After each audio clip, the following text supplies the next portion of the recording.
This is Tired Gents Podcast, episode 16.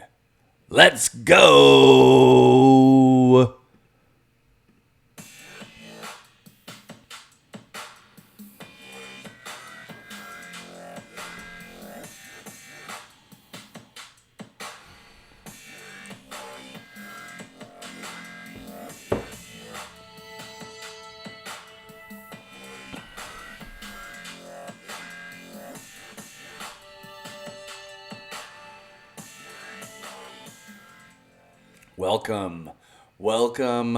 Welcome, Tired Nation. Woo! I gotta wake up a little bit here on this beautiful Monday night, April 12th. We beat the snow squall, y'all. We beat the snow squall. And for our friends out in Van City, they don't even know what a snow squall is. Google it. I got no time to Google. I got my clock keeping me accountable here. I want to say welcome to all of our 0 live viewers. Don't worry, streaming in the future. But nonetheless, I am one of your hosts, Mr. Greg Brain, at The Real Mr. Brain. You can follow me on Twitter. Always missing my other co-host, Gus MCT. Follow him on Instagram. That is Ryan Taylor. And we can't forget about our nautical, wordplay, it's too late at night. I'm talking about Earl the Pearl, Earl Boykins, way out in London, Ontario. They're on lockdown. I'm pretty sure. But welcome, everybody, to episode, I'm going to change it on the fly here, 16. Just like that. See? We can change it on the fly. Nobody's perfect. And that includes me. I'm a teacher. I make a million mistakes a day. Isn't that right, Griffin Nation? I even got a few students watching these episodes, and I very much appreciate those views. Well, Monday, we beat you. But as always, I like to talk a little bit about the weekend. Hopefully, you got to spend some time with your family. Maybe it was just time for yourself, catching up on a little Z's as we are, Tired Nation. And for me, well, that consisted of a little bit of WrestleMania. WrestleMania, the Super Bowl of wrestling. That's how I try to explain it to people. But if you don't know what the Super Bowl is, it's really no point to say that. But now this is the second year, kind of a la pandemic, although there were fans in attendance for Saturday and Sunday's WrestleMania out in Tampa Bay, the city that Tom Brady built. And much like last year, this year's WrestleMania 37 was over 2 nights, 7 matches each night. And, you know, you got to have a little bit of fun. And I had to make a WrestleMania pool. And just like I did last year, so that it was the second annual, I mentioned it to some of my students today. I put it out there. It's $10 a pop. We're not talking big time wheeling dealing over here. We're talking about, I don't know, ease up on your Happy Meal expenditures for the next week. But I just wanted to quickly shout out Mr. Kyle Parsons, way out in Irma, Alberta, as he is the new WrestleMania Pick'em champion after a very heated battle back and forth with one of my homeboys here out in Edmonton, another fellow teacher, Mr. Jared McLeod. It went to the 6th tie-break match. Who would have known? But Mr. P, in brackets, Perfect, he took it home, and I hope that he spends that $90 sensibly. Go out and buy yourself some merch. Maybe some Tired Gents merch. Who knows? Speaking of merch, I'm rocking some new merch today here. This is some memorabilia for these Edmonton folk that like sports. This is circa the Cracker Cats, and I was able to pick up this bad boy today. Super thrilled about it. And I haven't picked up a Prospects one, but maybe that'll make an appearance for next episode. But I'm here rocking my Cracker Cats, rocking the Jays. It's feeling like baseball season, but we got to get right into it, friends. Right into it. And that means it's time to talk a little NHL trade deadline. But before we can do that, we always got to acknowledge our unofficial sponsor of Tired Gents podcast, the West Kelowna Warriors. Way out in West Kelowna. It's their name. A beautifully run franchise by an amazing young man. Well, he's not. Let's not get too much into that. Christopher Laurie. He's got the troops heading in the right direction in this pod season. We're going to dive into a little Warriors chat here upcoming. But I want to get right into it. We got to talk the NHL trade deadline. It was today. And some things went down. Some things went down a few days ago that kind of spoiled things. I know a lot of the fandom in Oiler Nation out here in the YEG was crying in their milk this morning that we didn't get a Taylor Hall. That's all right. We don't need Taylor. We need Taylor Swift more than we need Taylor Hall right now. But I just thought I would run through some trades. And if you're talking, what do you mean Taylor Hall? He was traded yesterday to the Bruins for pretty much nobody. For nobody. But let's talk trades that went down today. All in all, 17 trades involving 26 players completed Monday. A lot of rental acquisitions out there. A lot of rentals, a lot of teams going for it. But I guess the biggest trade of the day was between the Caps and the Red Wings.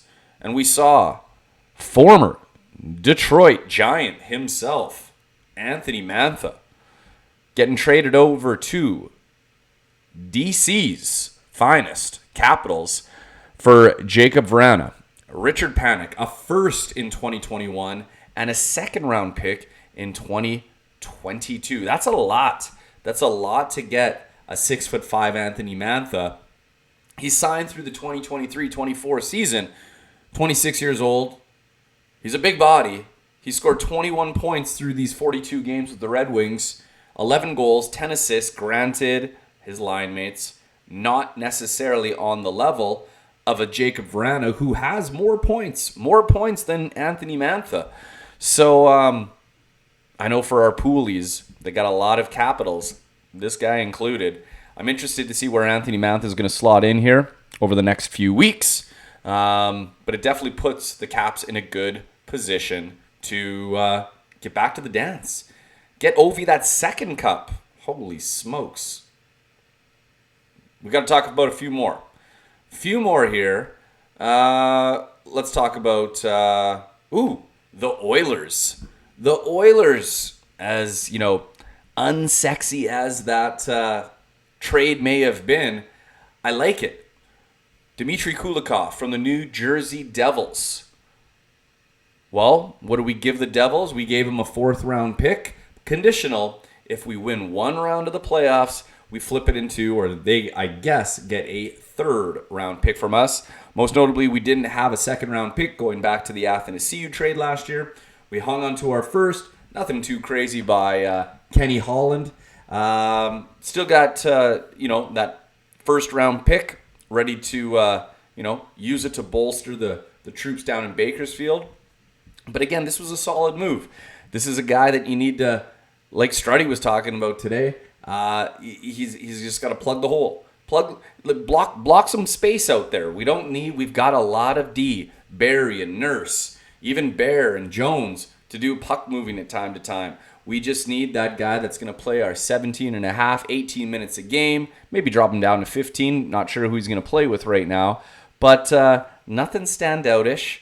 We just need him to do a job for us. We need him to do a job.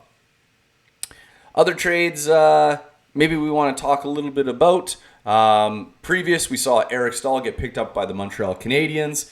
So the Canadiens made some splash, but we got to talk the Leafs. Not only did they go out and get Mike Foligno's baby boy. Nick Foligno, the captain of the Columbus Blue Jackets. Boy, did they pay a king's ransom for that. They also went out and they grabbed Big save Dave. Well, not since that stick flipping incident. So the Leafs are definitely all in for the big playoff push. And, well, the Canucks were a little bit on the selling side. They did trade, can't think of them off the top of my head, Flames. They traded away Sam Bennett to the Panthers. They got rid of Big Save Dave Ridge, like I was just saying. So you know that they're pretty much folding up shop. Well, the Sens are going to send. I know Sens got rid of a few guys there. So the one team, the Jets, they go out and they get Jamie Benn's other brother, Mr. Jordy Benn, and that's their solution. They've got some high-powered offensive players. They've got proverbially a Vezina contending goaltender. So it's going to be interesting. One team that we often forget about, we get lost in the fold because they're just not that high flyer team, is our friends out in Long Island, New York, the New York Islanders. So not only did they trade for Kyle Palmieri, they also got Travis Zajac. They've got a well-oiled offensive unit, I guess, with Matt Barzal, Jordan Eberle, if he wants to get his nose dirty in the playoffs. They've got some goaltending. They've got some defense. Watch out, friends. That could be the sleeper pick. That could be a sleeper pick. They did go to conference finals last year. So we'll see what happens. Maybe one last one I just wanted to mention. Solid acquisition if you want some leadership in the dressing room. Penguins picking up. Did I say Penguins? Penguins? Megan Jamie's going to be all over for me on that one. But they go out and they get Jeff Carter from the Los Angeles Kings. You need some leadership. This is the kind of guy that's going to rattle off 6-7 points in that first round to put him into a position to go long term. This is that type of guy that's going to get you your 12 to 17 points in a long Stanley Cup run, and then probably get overpaid by somebody, and then really crash and burn. So, hey, NHL trade deadline, where do you come out on that? Again, you can drop a comment. I've had a few I respond to, but that's Tired Gents on YouTube. Hey, send me a tweet. Tweet at me at Tired Gents on Twitter. Let me know your thoughts on trade deadline. But if you're going to complain about the Oilers, I got no time for that, and I will call you out on the Twitter verse. I think that went pretty well here. Got to change gears. And that, my friends, means we got to talk just a little bit, of the West Kelowna Warriors. That's right. Now, if you didn't know, this is the team in the BCHL, Junior A Hockey Club. Look it up. It's there. It exists. And, I would say they've righted the ship from years past. They've kind of figured out who they are, so to speak.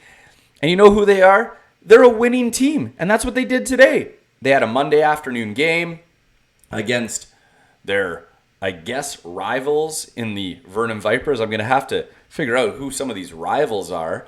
But they took them down 5-1 today.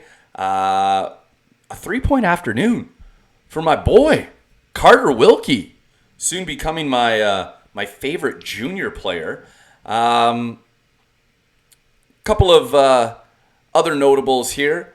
We had Marcus Jugan, clearly my favorite name to say, and Cameron Hicklin and Ben Woodhouse, all net first period goals. They had the momentum from the get-go. Unlike the previous game, there was a little bit of controversy mired in a non-offside call. And I'm saying, where are the cameras in the building? Surely somebody could have been taking an iPhone video for their social media page and just pointed it out to the referees. But I think the West Kelowna Warriors took the short end of the stick there, and they ended up taking the loss there. But their little 3-game set, they come out with 2 wins, a loss, and that propels them to a 3-2-1 record. Like I was saying, their previous 3-game mini set, they had been winners 4-2 over the Vernon Vipers. They lose a controversy-induced game 5-3 to Salmon Arm, and they rebound, like I said, this afternoon, 5-1 against the Vernon Vipers. And they're retooling here. They got a couple of days off, but then they're back to the grind. April 15th, 16th, 18th, 19th. Holy smokes. These kids are going to be tired. Tired Nation. Hey, they should be watching this. Maybe I'll start giving some sleep tips. But, honestly, those junior players, they know a thing or two about the Shutsy Bobutsies. So, yeah, like I was saying, 3-2-1. And, I just, looking at the standings of all the pod seasons, this division of Vernon, Salmon Arm, and West Kelowna could not be more identical. All teams with matching 3-2-1 records. All teams with 7 points. All teams within 2 goals for of each other. And me, I'm a big PF kind of guy. So we've got West Kelowna with 20 goals for, Vernon with 19, Salmon Arm with 18. The goal differential, again, separated by 2.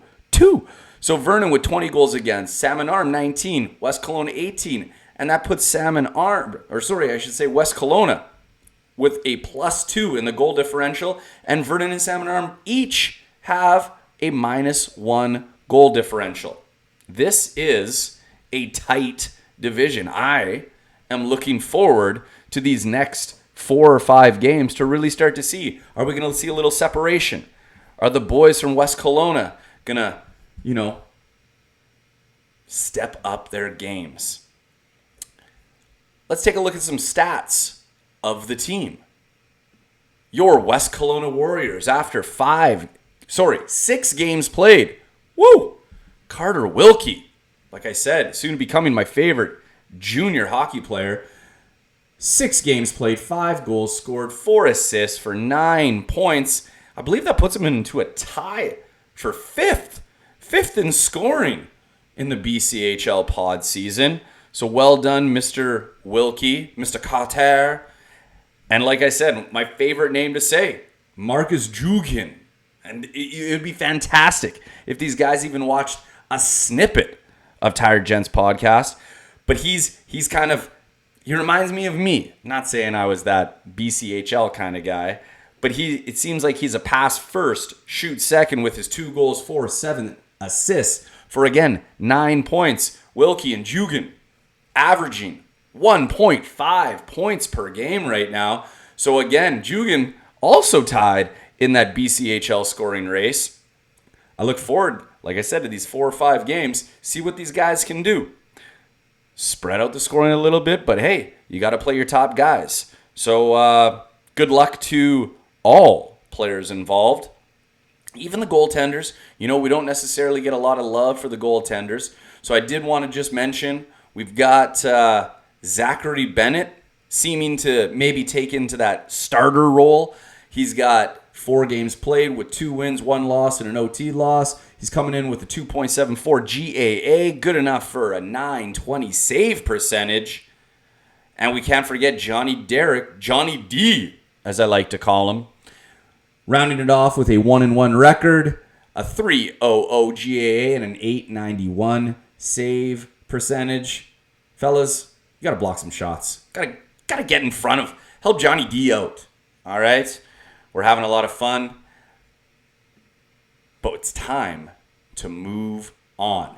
And move on we shall to our 0 live viewers right now. It's probably their least favorite portion of Tired Gents.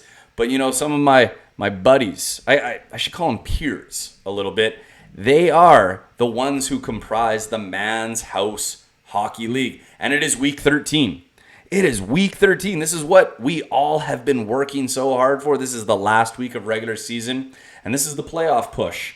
And it is toit in the MH. I just want to run down here after a very big win by yours truly, Cobra Dry, against the man, the myth, the legend, the one that I have to upload. What is that, episode 14? My boy, Mickey, a.k.a. TJ McCluskey, a.k.a. the Jiza. I drop him down into second place. We've got 50-07 at 7-5. We've got Larry at 7-5. Sorry, The Jiza drops to third with a 7-5 record. We got Browntown with 6-5-1. Christopher Laurie, a.k.a. Al Texas. Al Texas with another 6-5-1 record. Should have had more PFs so it could get ahead of your boy Browntown up there. And yours truly, Cobra Dry. He's in that playoff spot at the number 6. But hot on his heels is Mr. Grabna. Mr. Grabna with another 6-6 record. And it is already tight in terms of Monday night. Your boy Cobra Dry projected. We love projections in the league. With a 49-41 projection win over the man they call the Punch. Well, we'll call him DK Punch. And, the Jiza. It's going to be a tight one. Currently down 7-2 to Mr. Semin. Semin Stains. Projected to win 47-46. I know you love projections there, Mickey. Al, you're taking it home this week. But Mr. Grabner, he's up on you 9-6, all right? Get your game together, all right? I know you're checking just as much as I am. We got Browntown and 50 in a hot battle here. The standings can sway, and then rounding it off, well, we do got to shout out my boy Earl the Pearl, the king of sandwiches, the Earl of sandwiches, Kootenay Maple Leafs, currently down 9-4 to Larry McDavid, a.k.a. Tay-Tay, Gus MCT. Make sure you give him a follow on Instagram. But right now, Larry projected to win 52-49. So what does this all mean? We got playoffs starting next week, and that's when the chirps really start. And I, for one, can't wait. I do have to mention out to 5007. That is Mickey's lil bro. We call him Lil Jiza. You can't take away that PF title from me. Earl, it's not PF Chang's. Christopher, it's not power forwards. We're talking points for. You cannot take that title. I'm going back to back. That's right. Just like my friend from Degrassi, Mr. Jimmy in the wheelchair. I think some people know him as Drake. But he said he's going back. I'm going back to back. All right? Like my man Joe Carter. Back to back. Ended the World Series. I'm kind of going off tangents there. Did you know that?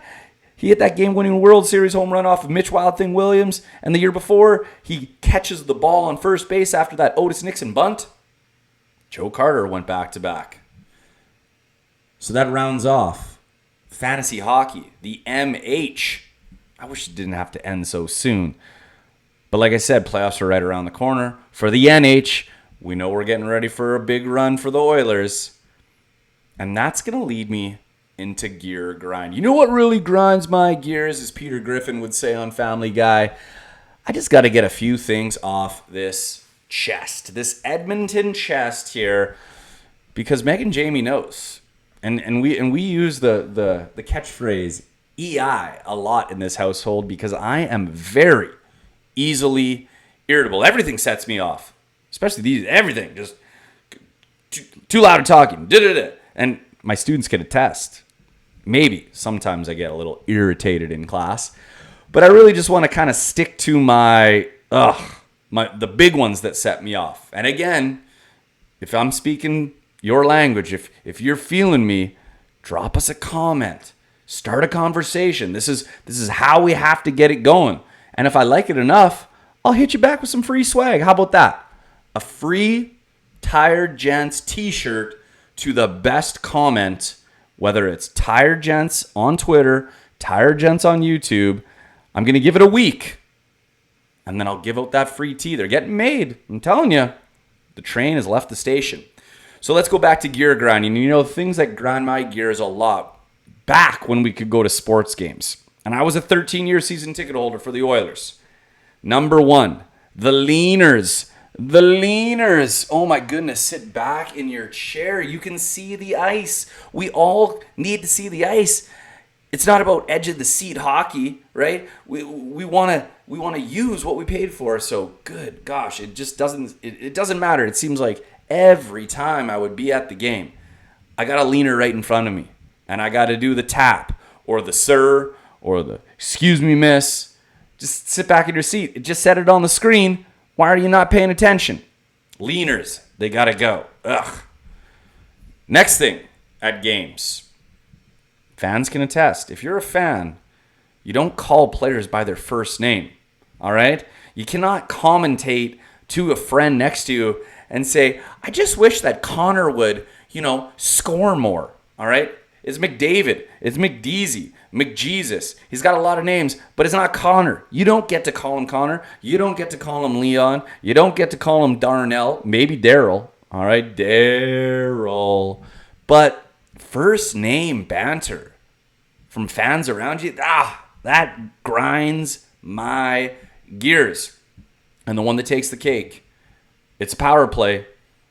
We know they're going to shoot. They're millionaires that get paid to do it. You don't have to tell them to shoot. You don't. Shoot! Oh my goodness. I wish these players could then come to your business or where you work at Subway, and just tell you to cut the bread. Cut the bread. Yes, you're going to cut the bread. So they're going to shoot. Just lay off. All right? Gear grinding. All right? Maybe we make it every other episode segment. But those are just 3 small things that grind my gears. And that's pre-COVID. That's going to sports games. And that was my escape. So now I have to watch it at home and be sure my sons and my wife, they don't lean on the couch. You sit back, enjoy the game. I'm just kidding. It looks like we're almost on track to finish on time. This could be one of the firsts. And we're going to switch from gear grinding to the dad stuff. All right? Dads out there, how are we doing? This is the check-in. All right? How are the circles under the eyes coming along? You used to look real good, but now you look worn out because of that little bundle of joy. In the same room with you, not in the same room. I don't know what phase you're at right now, but I just wanted to spend a little bit of time talking. What do I want to talk about in terms of dad stuff? Well, let's talk from a sports play perspective. Number 1, it is extremely important right off the get-go to brainwash those children, your lovely daughters, your handsome boys, into cheering for whatever team you cheer for. And that is E-Town in this house. Yeg till we die out in Keswick right now.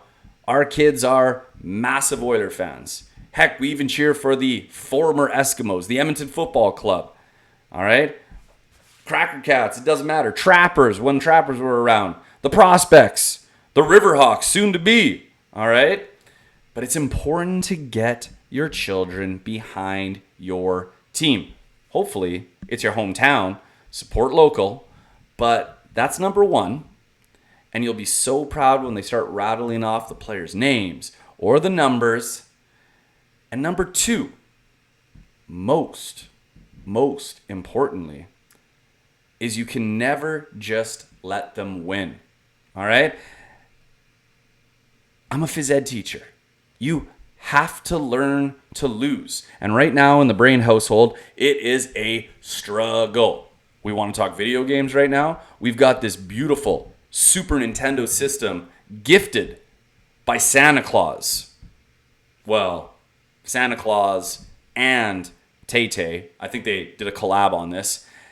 And there's all these games. We got NHL and NBA Jam and all these amazing games. But, man, when dad gets to play against the boys and there is any kind of loss suffered, oh my goodness, it seems like it could be controller thrown through the screen. I'm not talking about me. I'm talking about my boys. Because, again, it's important to not always let them win. Sure, you can let them win from time to time. We want them to continue to play with us. Rock, paper, scissors. Guess what? My sons beat me all the time now. Guess what? WrestleMania Pick'em Pool. Jack beat me. All right? Jack beat me. He also beat Taylor. Taylor, 3 out of 14. I know we talked about it at the start, but we're kind of coming full circle right now. But good gosh, a 7-year-old beat us. And you know what? That just makes me want it more next time. And I'm going to tell Jack, You might have got lucky one time, but not next time. So friendly competition. It's fun. Make it exist in your household, with your wife, with your partner, with your kids. But don't let people win. That's not fun. Nobody wins when you do that. And I'm just watching that timer tick down. And that, my friends, is a perfect episode. Episode 16, Tired Gents Podcast. Your boy, Gregory Brain. Remember what I said about those comments. I'm serious about it. Students too. Best one. Gonna win some free swag. We got to get this rock gathering, I don't know, not more moss, but I don't know. We'll figure out a saying along the way. So after a perfectly timed episode, I don't want to spend too much more time. But you know what comes next. And that's going to be me talking to you to, again, be good to one another. Give a virtual hug, a virtual high five, a virtual fist bump, a virtual something. Tell a joke. Make somebody smile in these times. That's what's most important. Sanitize your hands. Wear a mask if you need to. Be good to one another. Stay safe and all that jazz. Friends, until next episode, episode 17, whenever it drops, like my main man Kenny Omega always says, goodbye and good night. Bang! Love y'all.